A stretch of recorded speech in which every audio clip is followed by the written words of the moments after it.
உபாகமம் 7ஆம் அதிகாரம் 13ஆம் வசனத்திலே ஆண்டவர் இப்படி சொல்லுகிறார், நான் உன் மீது அன்பு வைத்து உன்னை ஆசீர்வதித்து உன்னை பெருக பண்ணுவேன். யாரை அவர் பெருகச் செய்கிறார்? சங்கீதம் 115 12 14 வாசித்து பாருங்கள். அதில் வேதம் கூறுகிறது, கர்த்தருக்கு பயப்படுகிற பெரியோரையும் சிறியோரையும் அவர் ஆசீர்வதிப்பார். அதற்கு முன்னதாக வசனம் சொல்லுகிறது, கர்த்தர் நம்மை நினைத்திருக்கிறார், அவர் ஆசீர்வதிப்பார். கர்த்தருக்கு பயப்படுகிற பெரியோரையும் சிறியோரையும் அவர் ஆசீர்வதிப்பார். இன்று காலை கர்த்தர் நம்மை ஆசீர்வதிக்கவே நம்மை தெரிந்து கொண்டிருக்கிறார், நம்மை கூட்டி வந்திருக்கிறார். இன்று காலை சொல்லுவோம், என்னை ஆசீர்வதிக்கவே எங்க அப்பா என் மேல அன்பா இருக்கிறார். அவர் எப்படி ஆசீர்வதிப்பாராம்? கர்த்தர் உங்களையும் உங்கள் பிள்ளைகளையும் வர்த்திக்க பண்ணுவார், பெருக பண்ணுவார். இந்த ஆசீர்வாதத்தை கர்த்தர் இந்த காலை வேளையிலே ஒவ்வொருவர் மீதும் வைக்கிறார். உங்கள் பிள்ளைகளை வர்த்திக்க பண்ணுவார். இதற்கு ஒரே வழி, கர்த்தருக்கு பயப்படும் பயம். 1 சாமுவேல் 15:22 பலியை பார்க்கிலும் கீழ்ப்படிதலே உத்தமம்.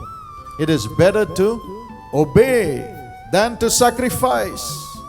Obedience is better than sacrifice.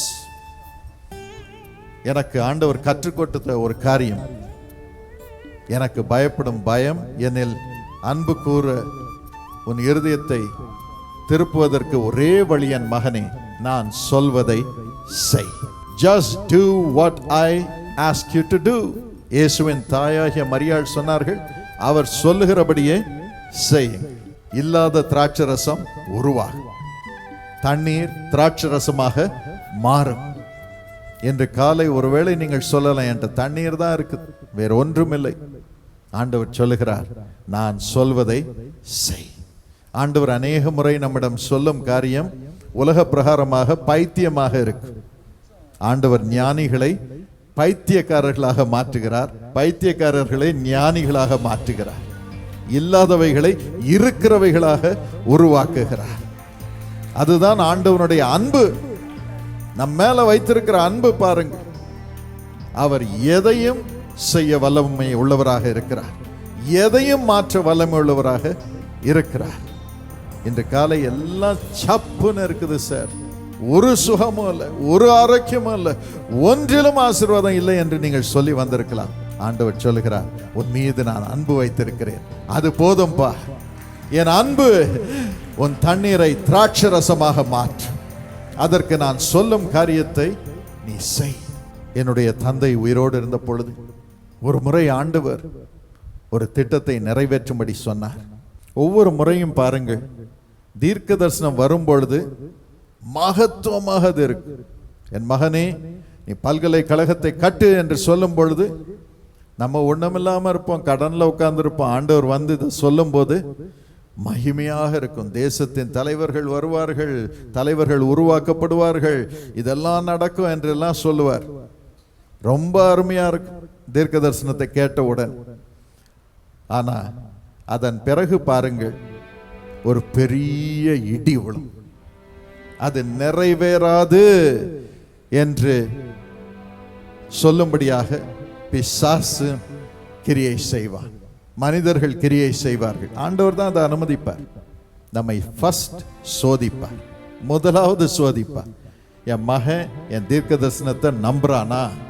என் மகள் என் தீர்க்க தரிசனத்தை நம்புகிறாளா? நான் அவள் மீது அன்பா இருக்கிறேன், நான் சொன்னதை நிறைவேற்றுவேன் என்று என் பிள்ளை நம்புகிறானா என்று பார்க்கும்படியாக ஆண்டவர் அதை செய்வார். இரண்டாவதாக, அந்த உபத்திரவத்தின் பாதையிலே நீங்கள் நடத்தப்படும் பொழுதுதான் அந்த தீர்க்க தரிசனத்தை நிறைவேற்றத்தக்கதான கிருபை உங்கள் மீது இறங்கும். நம்ம நினைப்போம், ஆண்டவர் பேசிட்டாரு, நம்ம எல்லாருக்கும் அறிவிச்சிட்டோம், இப்போ உபவாசம் பண்ணி அதற்காக ஜெபம் பண்ணிட்டோம், இப்போ மகத்துவம் வரும், வானத்திலிருந்து அக்னி வரும் என்றெல்லாம் நாம் நினைக்க கூடும். அக்னி வராது, அடிதான் விழும். நம்மை தாழ்த்தும்படியாக, ஒவ்வொரு காரியத்தை செய்யும் முன்பதாக நம்மை தாழ்த்தி கீழ்ப்படியும்படியாக ஆண்டவர் நம் ஆத்துமாவை முதலாவது சரி பண்ணுவார். நம்ம ஆத்துமா சரியாயிட்டா போதும், அதன் பிறகு வரும் ஆசீர்வாதம் வானத்தை தொடும், வானத்தின் பலகணிகளை திறக்கும். அதன் பிறகு ஒரு பிசாசும் நம்மை தொட முடியாது, ஒரு மனிதனும் நம்மை மேற்கொள்ள முடியாது. ஆண்டவர் ஒவ்வொரு முறையும் என் தந்தைக்கு தோன்றி பேசும் பொழுது இது நடக்கும் காரியம். நாங்க சொல்லுவோம், ஆண்டவரே நீர் சொன்னீரே அதை தானே செய்ய முற்பட்டோம். காருண்யாவை ஆரம்பிக்கும் போது என் தந்தை கிட்னி பழுதுபட்டது, ஏஞ்சல் இறந்து போனாள். படாத பாடு.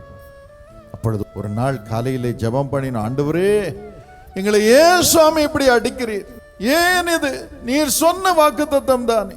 பல வேளைகளிலே கேள்வி வரும், இது ஆண்டவர் தான் சொன்னாரா என்ற கேள்வி வரும், ஒவ்வொரு முறையும் வரும். நம்ம மாம்சீயத்துல சொல்லிட்டோமா என்ற கேள்வி வரும். ஆனா அன்னைக்கு காலையில் ஆண்டவர் வந்து சொன்னார், என் பிள்ளைகளே, நான் உங்கள் மீது அன்பாய் இல்லை என்று நீங்கள் நினைக்கிறீர்களா? உங்களை தவிர இந்த உலகத்தில் எனக்கு யார் இருக்கிறார்கள்? ஒவ்வொரு முறையும் என்ன வந்தாலும் சரி, நான் சொல்லுகிறதை உத்தமமாக நிறைவேற்றுகிறீர்கள். நான் எப்படி உங்களை விட்டு விலகி போவேன்? How can I leave you? How will I not love you? உங்களை எப்படி நான் நேசிக்காமல் இருக்க முடியும்? எனக்கு உங்களை தவிர யாரும் இல்லையே. I will never leave you. ஆனால் இதுதான் வழி. நான் உங்களை உயர்த்துவேன், நான் உங்களை தூக்கி நிறுத்துவேன். அதன் பிறகு ஒருவரும் அந்த ஆசீர்வாதத்தை நிறுத்த முடியாது. இன்று பாருங்கள், 27,000 கிராஜுவேட்ஸை காருண்யா வெளியே கொண்டு வரும்படி ஆண்டவர் செய்திருக்கிறார். உலகெங்கிலும் அவர்கள் மகிமையாக பிரகாசித்துக் கொண்டிருக்கிறார்கள். இளம்பங்காளர் திட்டத்தின் மூலமாக லட்சக்கணக்கான மக்கள் ஆண்டவருடைய அன்பை ஜனங்களுக்கு சொல்லி ஜெபம் பண்ணும்படி ஆண்டவர் கிருபை செய்திருக்கிறார். இன்று டெலிபோன் கால்ஸ் மூலமாக மட்டும் ஒரு மாதத்திற்கு 5 லட்சம் பேர் ஜெபகோபுரத்தோடு ஜெப விண்ணப்பத்தை தெரிவிக்கிறார். வெறும் டெலிபோன் மூலமாக. லெட்டர்ஸ், பிரேயர் டவர், அதெல்லாம் another 4 லட்சம். ஒவ்வொருவரையும் இயேசுவே விசாரிக்கிறார். ஒருத்தருக்கு கூட நான் அற்புதத்தை கொடுக்க முடியாது. நான் சில வேளைகளில் இரவிலே அழுவேன், ஆண்டவனே இத்தனை பேர் ஜெபகோபுரத்துக்கு போன் பண்ணா எனக்கு அற்புதம் கிடைக்கும்னு போன் பண்றாங்களே, ஜெபம் பண்ணுகிறார்களே, அவளுக்கு அற்புதம் நடக்காம போயிடுச்சுன்னா என்ன பண்றதுன்ற ஒரு பயம் வந்துடும், எனக்கு ஒரு கலக்கம் வந்துடும். ஆண்டவர் சொல்லுவார், நீயா அற்புதத்தை கொடுக்க போற, நீயா ஜனங்களுக்காக உயிரை கொடுத்தாய், நீயா இந்த திட்டத்தை ஏற்படுத்தினாய், நான் தான் இதை நிறுவினேன். நான் உன் மீது அன்பு வைத்து அந்த ஜனங்களை ஆசீர்வதிப்பேன். உன் மீது அன்பு வைத்து நான் சகலத்தையும் பெருகச் செய்வேன். I love you, I love you, I love you. அந்த அன்பினால் தான் பிரியமானவர்களே, நம்முடைய ஆத்துமா கெட்டு போக கூடாது என்று நம்மை சோதனையின் வழியாக அவர் நடத்துகிறார். அந்த சோதனையின் வழியிலும் அவர் நமக்கு வந்து சொல்வது, பயப்படாதே, நான் உன் மீது அன்பாக இருக்கிறேன், நீ என்னுடையவன், நீ என்னுடையவள், அக்கினி உன்னை பற்றுவதில்லை, வெள்ளம் உன்மேல் புரளுவதில்லை, நான் உன்னோடு இருக்கிறேன். அந்த வழியை நீ செல்ல வேண்டும். அப்பொழுதுதான் நீ வெளியே வரும் பொழுது சுத்த பொன்னாக என்னுடைய சாயலை தரித்திருப்பாய். நீ சொல்வதெல்லாம் நடக்கும். ஜனங்களை ஆசீர்வதிக்கும் பொழுது அற்புதம் நடக்கும், பெருக்கம் வரும். ராஜாக்களுக்கு நீ சொல்லும் காரியம் தேசத்திலே நிறைவேறும். ராஜாக்கள் உனக்கு வாசல்களை என் நிமித்தம் திறப்பார்கள், என் வார்த்தை அவர்களுக்கு போகும் என்று சொல்லுகிறார். அப்படியே செய்கிறார். ஆகவே அந்த உபத்திரவத்தின் பாதையிலே ஆண்டவருக்கு நன்றி சொல்லுங்க, நன்றி சொல்லுங்க. மகிமையான காலம் வரப்போகிறது. இந்த உபத்திரவத்தின் பாதையிலே கர்த்தர் உங்கள் ஆத்துமாவை காத்துக் கொள்ளுகிறார். அந்த ஆத்துமா காக்கப்பட்டால் போதும் பிரியமானவர்களே, பெருக்கம் தானாக வரும். அதுக்கு தான் ஒவ்வொரு நாள் காலையிலும் வேதம் வாசித்து ஜெபம் பண்ணுகிறோம். ஏசப்பா என்னோட பேசும், இன்னைக்கு நான் படிக்கணும், இன்னைக்கு வேலை செய்யணும், இன்னைக்கு இந்த கடனெல்லாம் கட்டணும். அதுக்கு காலையிலேயே ஆண்டவர் உங்களோடு பேசுவார். அவர் சத்தத்தை கேட்டு அவர் சித்தத்தை நிறைவேற்றும் பொழுது சகலத்தையும் நன்மைக்கு எதுவாக அந்த நாளில் நிறைவேற்றுவார். உங்களை தூங்க வச்சு பாட்டு பாடி அவர் உங்களுக்கு சகல பாக்கியங்களையும் பெருகச் செய்வார். நீங்கள் போராட வேண்டிய அவசியமே இல்லை. இந்த நாளிலும் கர்த்தர் உங்களுக்கு நிச்சயமாக பெருக்கத்தை கட்டளையிடுவார். ஏனென்றால் உங்கள் தகப்பனாகி இயேசுவுக்கு அடுத்தவைகளில் இருப்பதே உங்களுக்கு ஆனந்தம். அதை நிறைவேற்றவே உங்கள் வாழ்க்கையை ஒப்புக் கொடுத்திருக்கிறீர்கள். கர்த்தர் உங்களையும் உங்கள் பிள்ளைகளையும் வர்த்திக்க பண்ணுவார். God bless you richly. நம் கண்களை மூடி ஆண்டவரை நோக்கி பார்ப்போம். Thank you Jesus. Thank you wonderful Holy Spirit. அன்புள்ள ஆண்டவரே, எங்கள் பரம தகப்பனே, நீர் சொன்னதையும் அது பிள்ளைகளுக்கு நான் சொல்லி இருக்கிறேன் அப்பா. இப்பொழுதும் நொந்து போன இருதயம் உள்ள, பயத்தினால் நிரம்பின இருதயம் உள்ள ஒவ்வொருவரையும் ஏசப்பா இன்று காலை ஆறுதல் படுத்த சுவாமி. உமது ஆறுதல்கள் என்னை தேற்றுகிறது. ஒவ்வொருவர் அருகிலும் தோன்றும். பரிசுத்த ஆவியானவரை நீர் எழுந்தருள். நான் உன்னை மறக்கவில்லை அப்பா. உன் மீது அன்பாயிருக்கிறேன். உயிரையே உனக்கு கொடுத்திருக்கிறேனே. உன்னை எப்படி மறப்பேன்? எப்படி மறப்பேன்? எனக்காக நீ செய்த தியாகங்கள், இழப்பின் வழியாக கடந்து சென்றாலும் என்னை உறுதியாய் பற்றி கொண்டு எங்க அப்பா இயேசு என்று நீ சொல்லுகிறாயே, என் அப்பா இயேசு என்று சொல்லுகிறாயே அம்மா, உன்னை எப்படி மறப்பேன் என்று சொல்லி அவர்களை அணைத்துக் கொள்ள ராஜா. அந்த உணர்வை ஒவ்வொருவரும் அனுபவிக்கும்படி செய்ய சுவாமி. செய்யும் அப்பா, செய்யும். உமது அன்பின் ஆவி இறங்குவதாக, உமது ஆனந்த தைலம் இறங்குவதாக. என் ஏசப்பா என்னை நேசிக்கிறார் என்ற ஆனந்த சந்தோஷம் உமது பிள்ளைகளை நிரப்புவதாக ராஜா, நிரப்புவதாக, நிரப்புவதாக. எல்லா கவலையின் ஆவியும் வெளியே வரட்டும். திகிலின் ஆவியும் வெளியே வரட்டும். போராட்டத்தின் ஆவி வெளியே வரட்டும். கிறிஸ்துவின் ஜீவன் ஒவ்வொருவரையும் நிரப்பட்டும். மகிமைக்குரிய உமது ஆவி இறங்குவதாக. இனி உன்னதத்திற்கு ஏறி வரத்தக்கதான ஆவி ஒவ்வொருவரையும் நிரப்புவதாக. மகிமைக்குரியவர்களாக ஒவ்வொருவரையும் மறுரூபப்படுத்துமே சப்பா, மகிமைப்படுத்துமே சப்பா. இன்னமும் மகிமைப்படுத்துவேன் என்று நீ சொல்லுகிற தயவுக்காக உமக்கு நன்றி. மது மகிமை ஒவ்வொருவரையும் நிரப்பட்ட சுவாமி. லகுவாக்க ராஜா, எல்லார் இருதயத்தையும் ஆவியும் லகுவாக்க சுவாமி. மகிமைக்குரியவர்களாக மாற்றுமே சப்பா. இன்று முதல் உம்முடைய மகிமை ஒவ்வொருவரையும் நிரப்பட்டும். ஆண்டவனே, இந்த வினாடி முதல் பெருக்கம் ஆரம்பிக்கட்டும், பெருக்கம் ஆரம்பிக்கட்டும், பெருக்கம் ஆரம்பிக்கட்டும். நீ சொன்னதை நிறைவேற்றும்படி அவர்களை நிரப்புவதற்காக நன்றி.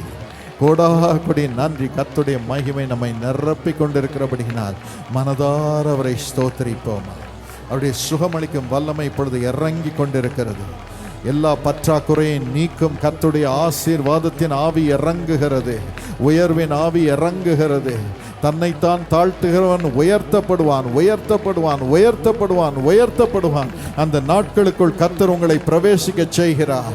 இருதயத்தை திறந்து மனதார ஆண்டவரை ஸ்தோத்திரிப்போம். ஏசப்பா, ஒவ்வொருவரையும் அணைத்துக் கொள்ளும் சுவாமி. அவள் காயங்களை கட்டும் ஏசப்பா. அவள் ஆவியை பலப்படுத்தும் ஏசப்பா. உமது ஜீவ வார்த்தைகளினால் அவர்களை நிரப்பும் ஏசப்பா. இப்பொழுதிலிருந்து அனைத்தும் அவர்களுக்கு பெருக ஆரம்பிக்கட்டும். இயேசுவின் நாமத்தினாலே ஆரம்பிக்கட்டும் என்று நான் கட்டளையிடுகிறேன் அப்பா. இதுவரைக்கும் காணாத ஒரு பெருக்கம் ஒவ்வொருவருக்குள்ளும் இறங்குவதற்காக நன்றி. லகுவாக ஒவ்வொன்றையும் செய்யட்டும். இனி போராட்டமே இருக்கக்கூடாது. மது மகிமை ஒவ்வொருவர் மீதும் இறங்குவதற்காக நன்றி, நன்றி, நன்றி. குடும்பத்தில் அத்தனை பேரையும் ரட்சிப்பதற்காக மக்கு நன்றி சுவாமி. மகா மேன்மை ஒவ்வொருவர் தலையிலும் வைப்பதற்காக நன்றி ஏசப்பா. கோடா கொடி ஸ்தோத்திரம். குடும்பமாக சந்தோஷமாக அவர்கள் வாழட்டும், சந்தோஷமாக அந்த மகிமையை காணட்டும். கணவன் மனைவிக்குள் ஒரு மனம் இருக்கட்டும் சுவாமி. உம் சித்தத்தை நிறைவேற்றும் கிருபை பெருகட்டும் ஏசப்பா. பிள்ளைகளுக்கும் பெற்றோருக்கும் ஆனந்த மகிழ்ச்சி உண்டாகும்படி செய்யும் ஏசப்பா. அவர்கள் பெருகும்படி அருள் புரிய ராஜா, அருள் புரி, அருள் புரி. நோயினால் பாதிக்கப்பட்ட ஒவ்வொருவரை இப்பொழுது தொட்டு குணமாக்க சுவாமி, தொட்டு குணமாக்க சுவாமி. அத்தனை பேர் நோய்களையும் இப்பொழுது நீக்கும். உங்கள் மார்பிலே கைகளை வைத்துக் கொள்ளுங்கள். கிறிஸ்துவின் ஜீவன் இப்பொழுது உங்களுக்குள் இறங்கி உங்கள் சரீரத்தை புதுப்பிக்கிறது. அவருடைய மகிமை இறங்கி கொண்டிருக்கிறது, உங்களை உயிர்ப்பிக்கிறது. அவருக்கு நன்றி சொல்லுங்கள். இயேசுப்பா, என் சரீரம் அது ஆலயம், நீ தங்கும் ஆலயம். அதை புதுப்பிப்பதற்காக நன்றி, அதை உயிர்ப்பிப்பதற்காக நன்றி, மத மகிமை இறங்குவதற்காக நன்றி என்று வாயை திறந்து சொல்லுங்கள். கர்த்தருடைய ஆலயம் மகிமையினால் நிரம்பி இருக்கும். என் உறுப்புகள் மகிமையினால் நிரம்பி இருக்கிறது. இனி நோயை நான் காண்பதில்லை என்று சொல்லுங்கள். ஆண்டவருக்கு நன்றி சொல்லுங்கள். இயேசுப்பா, அவள் விசுவாசத்தின்படி அறிக்கையின்படியே செய்யும். இயேசுப்பா, எங்கள் அனைவருக்கும் புது உறுப்புகள் உருவாகட்டும் இயேசுவின் நாமத்தினாலே. அது மகிமைக்குரிய சரீரமாக மாறட்டும். இழந்தவைகள் எல்லாம் 2 மடங்கு உங்களுக்கு திரும்பி வருகிறது. Right now it's coming.